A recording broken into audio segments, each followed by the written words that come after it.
Misokatra ho an'ny mpampiasa vola rehetra ny tontolon'ny angovo ny minisitra tompon'andraikitra Andriamatola Antoniaina Rasoalo Elson mbola malalaka izany sehatra izany raha ho an'ny eto Madagasikara izay antonany ary amporisihany ihany koa ireo mpandraharaha ampiasan'ny vola ny eo amin'izay sehatra ny angovo izay. Misokatra ho an'ireo mpampiasa vola eo amin'ny tontolo famokarana herinaratra ny firenena ary vonona ny fanjakana hanamora ny fanatanterahana ireo tetikasa ahafahana manatsara ny kalitaon'ny herinaratra ampiasain'ny vahoaka.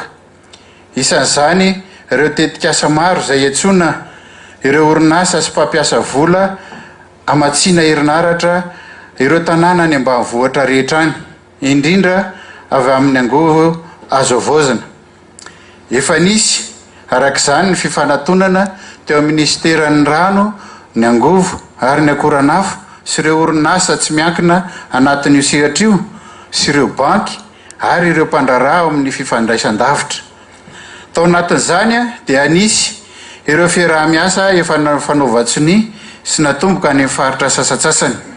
Ho totosaina arak'izany ireo tetikasa azon'ireo mpanjifa manefa tsy kelikely ny vidin'ny fitaovana ilainy araka ny fahafahany izay fahefany mandoa izany.